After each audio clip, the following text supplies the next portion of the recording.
Good morning everyone. तो आज हम डिप्थीरिया का पैथोजेनेसिस पढ़ेंगे। हमने अपनी फ़र्स्ट क्लास में डिप्थीरिया की फ़र्स्ट क्लास में हमने देखा था डिप्थीरिया की इंट्रोडक्शन, डेफिनीशन, ठीक है, उसका कॉजेटिव एजेंट, एपिडेमियोलॉजी देखी। फिर नेक्स्ट उसकी सेकंड क्लास में हमने इसके टाइप्स पढ़े, टाइप्स की स्टडी की, कितने टाइप्स के होते हैं और फिर इनके क्या क्या इफ़ेक्ट्स होते हैं, ठीक है। थर्ड क्लास में हमने अदर साइड के बारे में पढ़ा था, ये इसका थर्ड टाइप था और अदर साइड के बारे में हमने इसमें पढ़ा था, ठीक है। अब हम पढ़ेंगे इसमें इसकी पैथोजेनेसिस, कैसे ये स्प्रेड होती है, ठीक है, और क्या कहाँ से ये शुरू होती है, ठीक, ये सब हम इसमें पढ़ने वाले हैं। तो अगर मैं आप लोगों को कहूँ मतलब पैथोजेनेसिस का मतलब होता है डिज़ीज़ बॉडी में एंटर करने के बाद स्टेप बाय स्टेप कैसे बढ़ती है, कैसे उसका मल्टीप्लिकेशन होता है और पेशेंट को कैसे नुकसान पहुंचाती है, ठीक है। इस टॉपिक को समझने के बाद आपको क्लिनिकल फीचर और ट्रीटमेंट दोनों बहुत इजीली ही समझ आ जाएंगे, ठीक है।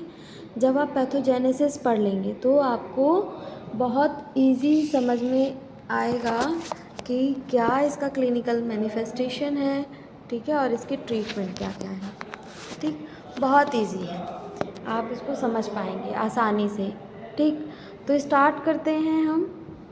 हमारा पहला स्टेप क्या है? Entry of bacteria. Entry of bacteria इसमें लिखा हुआ है, देखिए यहाँ पे फ्लो चार्ट भी बना है, ठीक, दोनों तरफ फ्लो चार्ट बना हुआ है। लेकिन पहला हम ये पढ़ेंगे, इसके बाद मैं आपको वो भी फ्लो चार्ट एक्सप्लेन करूँगी। पहले ये देखिए एंट्री ऑफ बैक्टीरिया, ठीक, इसके बाद इसका एक्सप्लेनेशन भी लिखा है। Corynebacterium diphtheria enters the body through respiratory droplets, coughing, sneezing और direct contact with infected person. The bacteria reach the mucous membrane of nose, throat, pharynx और टॉन्सिल्स, ठीक है। अब क्या है, सबसे पहले कॉर्नीबैक्टीरियम डिप्थीरिया इन्फेक्टेड पर्सन के कफ और स्नीज के ड्रॉपलेट के थ्रू हेल्दी पर्सन के बॉडी में एंटर करता है, ठीक है। क्या करता है, कॉर्नीबैक्टीरियम डिप्थीरिया इन्फेक्टेड पर्सन के कफ या फिर स्नीजिंग में, ठीक है, स्नीजिंग के ड्रॉपलेट से हेल्दी पर्सन के बॉडी में एंटर करता है, ठीक है। इसके बाद ये बैक्टीरिया हवा के साथ नोज़, थ्रोट में पहुंचता है। ये बैक्टीरिया जो इन्वायरमेंट में एयर प्रेजेंट है उसके थ्रू जब हम इनहेल करते हैं, ब्रीथ लेते हैं, ठीक है, तो उसके थ्रू आपके नोज़ में, थ्रोट में पहुंच जाता है। इसीलिए डिप्थीरिया को ड्रॉपलेट बॉर्न डिजीज़ भी कहा जाता है। डिप्थीरिया को क्या कहा जाता है? ड्रॉपलेट बॉर्न डिजीज़ भी कहा जाता है, ठीक है। सबसे पहले बैक्टीरिया कहाँ पर एंटर करता है? नोज़, थ्रोट, टॉन्सिल्स और फेरिंग्स, ठीक है। कि लाइन जितनी भी मैंने अभी आपको बताए हैं, नोज़, थ्रोट, टॉन्सिल्स, फेरिंग्स, ठीक है, इन सभी की लाइनिंग पर सेटल हो जाता है। क्या हो जाता है? बैक्टीरिया इन सभी की लाइनिंग पे सेटल हो जाता है, ठीक है।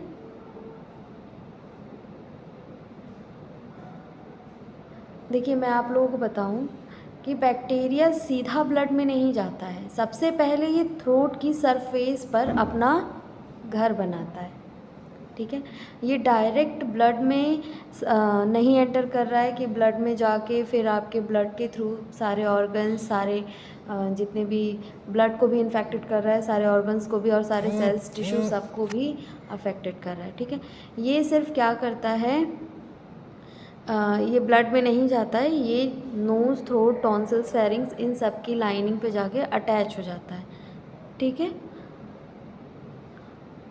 और वहाँ पर क्या करता है, अपना घर बनाने लगता है। नेक्स्ट है हमारा स्टेप सेकंड में लिखा है अटैचमेंट, ठीक है। Attachment, adherence. अटैचमेंट में क्या दिया हुआ है? Bacteria attach to the epithelial cell of mucous membrane, specifically adhesin help the bacteria to stick firmly to the cell. तो इसमें क्या दिया हुआ है, बॉडी में एंटर करने के बाद, बॉडी में एंटर कर चुका बैक्टीरिया, ठीक है, बैक्टीरिया बॉडी में एंटर कर चुका है। अब इसके बाद बैक्टीरिया थ्रोट की सेल से चिपक जाता है, ठीक है। अब क्या होगा, बैक्टीरिया थ्रोट की सेल से चिपक जाएगा, ठीक है। इस प्रोसेस को अटैचमेंट या अधेरेंस कहते हैं। क्या कहते हैं इस प्रोसेस को, अटैचमेंट या अधेरेंस भी कहा जाता है, ठीक। अगर बैक्टीरिया सेल्स से अटैच नहीं होगा तो म्यूकस के साथ बाहर निकल जाएगा, ठीक।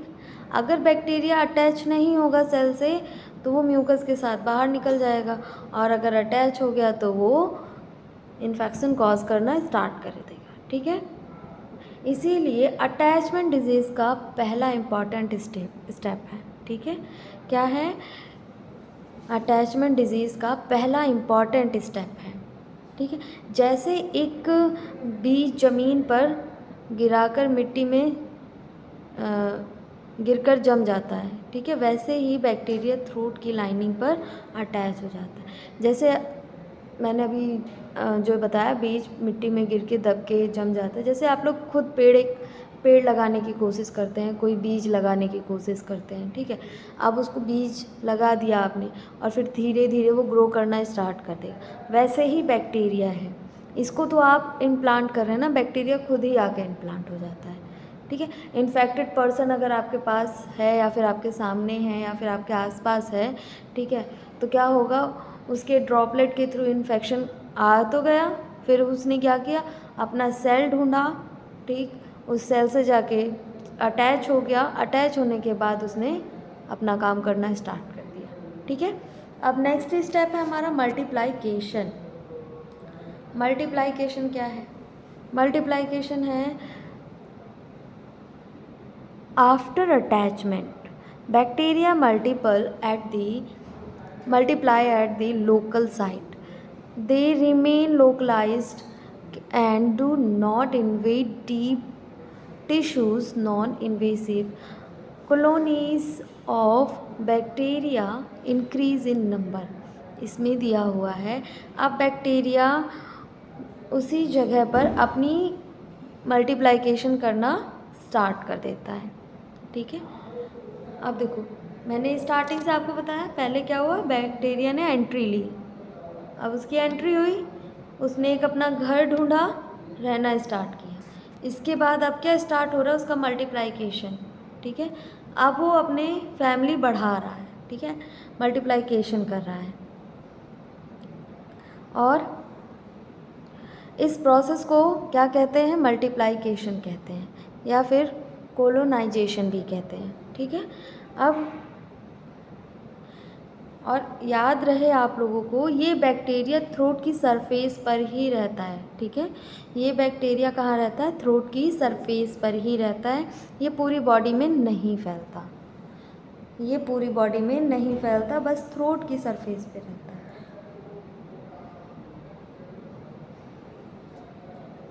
लेकिन इसी दौरान ये एक पॉइज़न टॉक्सिन बनाना शुरू कर देता है, ठीक है। मतलब ये स्प्रेड तो नहीं हो रहा पूरी बॉडी में, फैल तो नहीं रहा है, लेकिन क्या कर रहा है, एक टॉक्सिन बनाना स्टार्ट कर दिया इसने, ठीक है। अब टॉक्सिन पॉइज़न बनाना स्टार्ट कर दिया है, तो अब क्या होगा, इसी टॉक्सिन की वजह से डिज़ीज़ डेंजरस बन जाती है। जब वो टॉक्सिन बनाना स्टार्ट कर देगा बैक्टीरिया, तो क्या होगा, उसी टॉक्सिन की वजह से डिज़ीज़ क्या हो जाती है, और डेंजरस हो जाती है, ठीक है, जैसी बहुत ज़्यादा सीवियर हो जाएगी, डेंजरस हो जाएगी। नेक्स्ट है हमारा फोर्थ स्टेप, एक्सोटॉक्सिन प्रोडक्शन, ठीक है, एक्सोटॉक्सिन प्रोडक्शन यानी कि टॉक्सिन प्रोडक्शन। इसमें क्या दिया हुआ है, toxigenic strain of C diphtheria produce a potent exotoxin. The toxin is a protein, AB toxin, encoded by tox gene carried by corynephage, bacteriophage, ठीक है, इसको बैक्टीरियोफेज कहते हैं। तो इसमें दिया हुआ है, ये आपका सबसे इम्पॉर्टेंट स्टेप है, फोर्थ स्टेप आपका सबसे इम्पॉर्टेंट स्टेप है, ठीक है।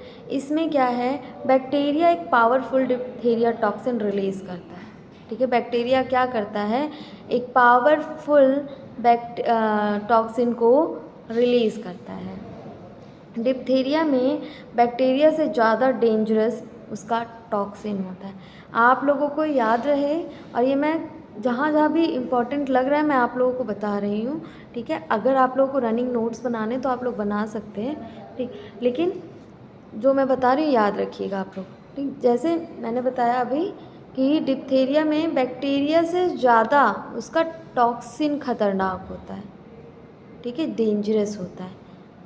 क्या होता है, डिप्थीरिया का बैक्टीरिया उतना ख़तरनाक नहीं होता है, उतना डेंजरस नहीं होता है, लेकिन उसका बैक्टीरिया बहुत ज़्यादा डेंजरस होता है। यही टॉक्सिन आसपास की हेल्दी सेल को डैमेज करती हैं। क्या करती हैं, डैमेज करना स्टार्ट कर देती हैं, ठीक है।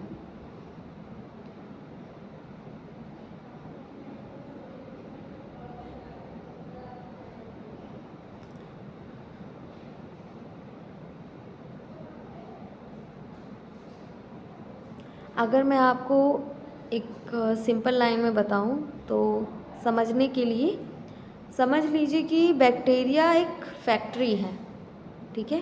बैक्टीरिया एक फैक्ट्री है, और उस फैक्ट्री से क्या हो रहा है, टॉक्सिन, ठीक है, केमिकल्स निकल रहे हैं, ठीक है, और ये क्या है, डेंजरस है, ठीक।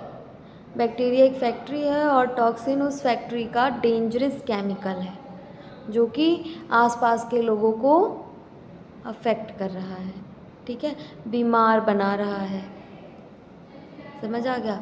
अब है स्टेप 5। स्टेप 5 में क्या है, cellular damage due to toxin.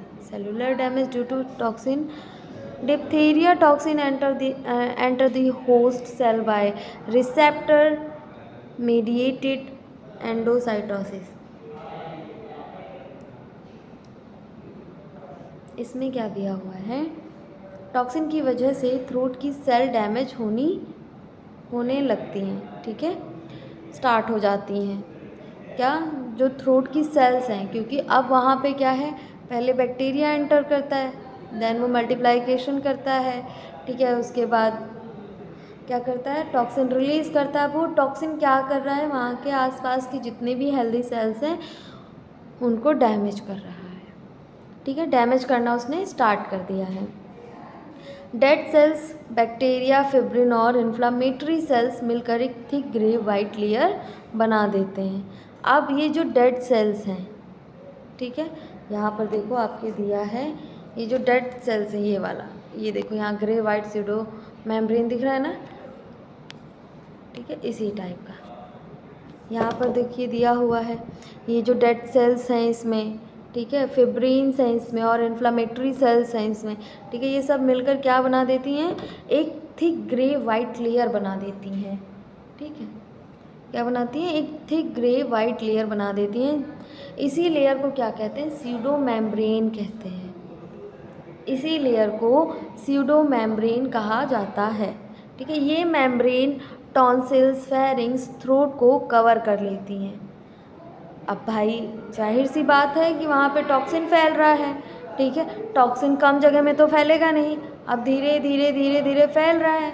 अब वहाँ की सेल्स, आसपास की जितनी भी सेल्स हैं सब डैमेज हो रही हैं, ठीक है, धीरे धीरे डैमेज हो रही हैं। डैमेज होते होते अब ये जो वहाँ के इन्फ्लामेटरी सेल्स हैं, ठीक है, और फिब्रिन्स हैं और जो हेल्दी सेल्स है वो भी डैमेज हो चुके हैं। अब ये क्या कर रहे हैं, वहाँ पे इन लोगों ने थिक ग्रे वाइट लेयर बनानी स्टार्ट कर दी, जिसको स्यूडो मेम्ब्रेन कहते हैं, ठीक है।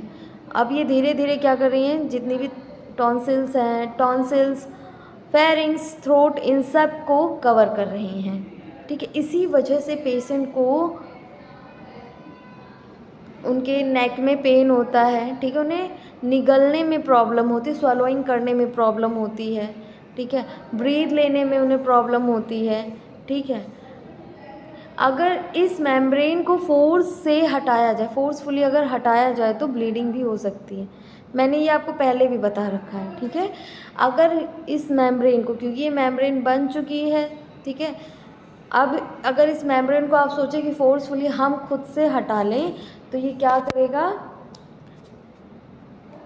ब्लीडिंग स्टार्ट कर देगा, ठीक है, क्योंकि वहाँ से ब्लीडिंग स्टार्ट हो जाएगी। नेक्स्ट है step 6, toxin enter the blood.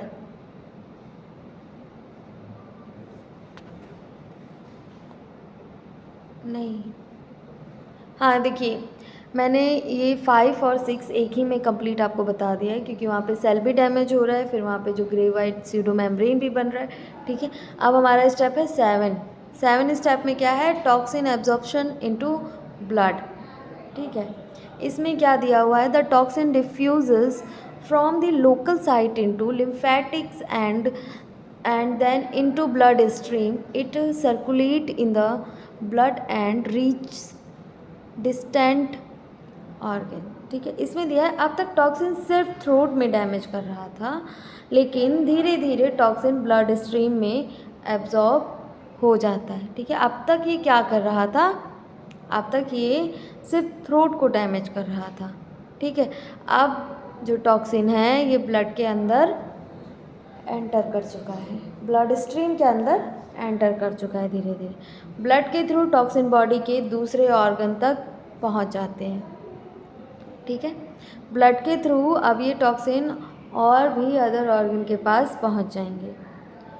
इसी डिज़ीज़ को सीवियर कहा जाता है, मतलब यहीं से डिज़ीज़ सीवियर बनने लग जाती हैं, ठीक है, हो जाती हैं। नेक्स्ट है इसमें step 8, systemic affect distant organ damage, ठीक है, डैमेज टू इम्पॉर्टेंट ऑर्गन्स। तो अब इसमें देखिए, इसमें क्या दिया हुआ है कि हमारे जितने भी सिस्टमिक ऑर्गन्स हैं इनको भी क्या करता है, डिप्थीरिया अफेक्ट करने लग जाते हैं, क्योंकि ब्लड स्ट्रीम में आ चुका है, ठीक है। ब्लड स्ट्रीम में आया तो मतलब धीरे धीरे धीरे धीरे वो अब हर एक ऑर्गन के पास पहुंच जाएगा, ठीक। ऐसा तो नहीं है कि हार्ट ब्लड पंप नहीं करता, ठीक, किडनी के पास ब्लड नहीं जाता है ना, लंग्स के पास नहीं जाता, ब्रेन के पास नहीं जाता, सब जगह जाता है। तो क्या करेगा ये, अब हर एक ऑर्गन को अफेक्ट करना स्टार्ट कर देगा ये टॉक्सिन। अगर ब्लड में पहुंच गया है टॉक्सिन, तो ब्लड में पहुंचने के बाद टॉक्सिन सबसे ज़्यादा कुछ ऑर्गन्स जैसे इसमें दिया हुआ है, heart, nervous system, kidney, local airway effect कर देता है, ठीक है। लोकल एयरवे इनसे इफ़ेक्ट्स हो जाती हैं। अब हार्ट में इफ़ेक्ट हुआ तो क्या क्या होगा, मायोकार्डाइटिस होगा, अरिथमिया होगा, हार्ट फेलियर होगा, और ये डेथ भी लीड कर सकती है, ठीक। क्या होगा, myocarditis, arrhythmia, irregular heart beat, heart fail, और ये डेथ को भी कॉज कर सकती है। नेक्स्ट है हमारा, नेक्स्ट ऑर्गन है नर्वस सिस्टम, तो इससे न्यूराइटिस, क्रेनियल नर्व पैल्सी और peripheral paralysis, difficulty in swallowing, breathing, speaking, ठीक है, ये सब नर्वस सिस्टम में ये कॉज कर सकता है। नेक्स्ट है किडनी में क्या क्या कॉज करेगा, डिजेनरेशन ऑफ रीनल ट्यूब्यूल्स का डिजेनरेशन स्टार्ट हो जाएगा, मतलब डैमेज हो गया, ठीक है। एल्बुमिन यूरिया और रीनल फेलियर भी हो सकता है। नेक्स्ट है लोकल एयरवे इफेक्ट, तो स्यूडो मेम्ब्रेन में कॉज ऑब्स्ट्रक्शन, रेस्पिरेटरी डिस्ट्रेस और एफाइक्सिया, ठीक है, एफाइक्सिया भी कर सकता है। नेक्स्ट है इसमें स्टेप 9 में क्या दिया हुआ है, क्लिनिकल डिजीज़ मैनिफेस्टेशन, ठीक है।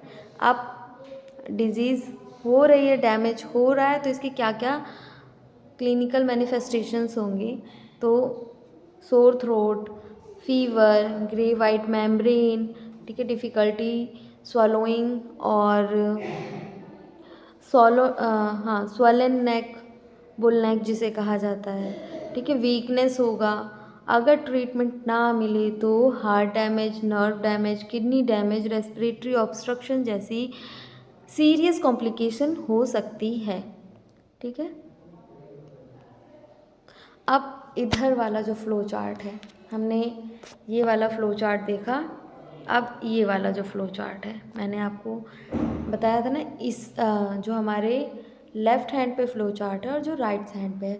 पहले हमने लेफ़्ट हैंड वाला पढ़ा, अब हम राइट हैंड वाला फ्लो चार्ट पढ़ेंगे। तो जैसे इसमें दिया हुआ है ड्रॉपलेट इन्फेक्शन, कोई इन्फेक्टेड पर्सन है, उसके स्नीजिंग या कफिंग से जो ड्रॉपलेट निकल रही है वो डायरेक्ट हेल्दी पर्सन को अफेक्ट कर रही है, ठीक है, ड्रॉपलेट इन्फेक्शन। फिर bacteria reach mucus membrane, throat, nose, ठीक है, बैक्टीरिया कहाँ तक गया, थ्रोट नोज़ तक एंटर हो गया। इसके बाद उसका अटैचमेंट हुआ कहाँ, थ्रोट सेल्स में, यानी कि इपिथेलियल सेल्स में उसका अटैचमेंट हुआ। नेक्स्ट है इसमें मल्टीप्लाइकेशन एंड कोलोनाइजेशन, ठीक है, और क्या हुआ, मल्टीप्लाइकेशन स्टार्ट हो गया, कोलोनाइजेशन स्टार्ट हो गया, ठीक है। एक्सोटॉक्सिन प्रोडक्शन करना उसने वहाँ पे स्टार्ट कर दिया। पहले उसने फैमिली बनानी स्टार्ट की, ठीक, कॉलोनीज़ बनानी स्टार्ट कर दी। अब वो वहाँ से टॉक्सिन, हर एक बैक्टीरिया अपना अपना टॉक्सिन रिलीज़ कर रहा है, और वो टॉक्सिन कैसा होता है, हार्मफुल टॉक्सिन होता है, बैक्टीरिया से ज़्यादा उसका टॉक्सिन डेंजरस होता है, ठीक है। इनहिबिशन ऑफ प्रोटीन सिंथेसिस, अब ये क्या कर देता है, प्रोटीन सिंथेसिस को इनहिबिट कर देता है, ठीक है। सेल नेक्रोसिस इसकी वजह से हो जाती है, और स्यूडो मेम्ब्रेन फॉर्मेशन होने लगता है, जो वाइट कलर का वाइट कलर का जो एक परत सी जमने लग जाती है, ठीक है। स्यूडो मेम्ब्रेन फॉर्मेशन जो मैंने आपको अब तक बताया है किसकी वजह से होता है, सेल डेथ की वजह से होता है। ये फिब्रिन और इन्फ्लामेटरी सेल्स ये सब मिलकर एक क्या बना देती हैं, ग्रे वाइट कलर का स्यूडो मेम्ब्रेन बना देती हैं, ठीक है। और टॉक्सिन एब्जॉर्ब्ड इन ब्लड, अब धीरे धीरे जो टॉक्सिन है ये ब्लड में ऑब्जॉर्ब्ड हो गया है, ठीक है। इसके बाद सिस्टमिक ऑर्गन डैमेज करना स्टार्ट कर देगा, जैसे हार्ट, नर्व, किडनी, एयरवे, ठीक है, ऐसी ऑर्गन्स को ये अफेक्ट करना स्टार्ट कर देगा। नेक्स्ट है क्लिनिकल डिजीज़, कॉम्प्लिकेशन होने स्टार्ट हो जाएंगे। कॉम्प्लिकेशन में जैसे हार्ट डैमेज, किडनी डैमेज, ये सब आपको देखने को मिलेगा। इसमें इसका की पॉइंट भी दिया हुआ है, जैसे आपको अब एक ही बार में मतलब समझा सकूं मैं, जैसे कॉजेटिव एजेंट क्या है इसका, कॉर्नीबैक्टीरियम डिप्थीरिया। इंपॉर्टेंट फैक्टर क्या है, डिप्थीरिया एक्सोटॉक्सिन, जो वो टॉक्सिन रिलीज़ करता है। टारगेट ऑफ टॉक्सिन तो इलोंगेशन फैक्टर 2, ठीक है, इलोंगेशन फैक्टर 2। नेक्स्ट है इसमें कैरेक्टरिस्टिक लीजन्स, तो grey white pseudo membrane, membrane removal cause bleeding, अगर मेम्ब्रेन को हमने रिमूव करने की कोशिश की तो क्या हो सकता है, ब्लीडिंग कॉज हो सकती है, ठीक है। नेक्स्ट है major complication, myocarditis, neuritis, renal failure, airway obstruction, ये सब हो सकता है। Early treatment with antitoxin and antibiotic prevent severe complication, ठीक है। नेक्स्ट है इसमें इम्पॉर्टेंट टिप्स ऑफ, हाँ ये आप ही लोगों के लिए है कि आप लोगों को कैसे एक्सप्लेन किया जाए, ठीक है। Diphtheria is mainly toxin mediated disease not due to direct invasions, ठीक है, जो मैंने अभी तक आप लोगों को बताया है, ठीक। और आपके लर्न करने के लिए मैनोमोनिक भी दिया हुआ है इसमें, जैसे कि EAMEDTSE, ठीक है। एंटर, ई से एंटर हो गया, ए से अटैचमेंट हो गया, एम से मल्टीप्लाइकेशन हो गया, ई से एक्सोटॉक्सिन हो गया, डी से डैमेज हो गया, स्यूडो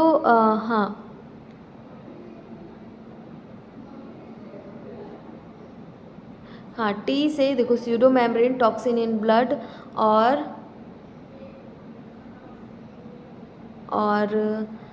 एस से सिस्टमिक इफ़ेक्ट और सी से क्लिनिकल डिजीजेस। ठीक है, अब इसमें मैंने आपको सब बताया। ठीक है, ये आपका पैथोजेनेसिस था। बाकी अगर आपको इसमें कोई भी डाउट लगे तो आप लोग पूछ लीजिएगा क्लास। Thank you.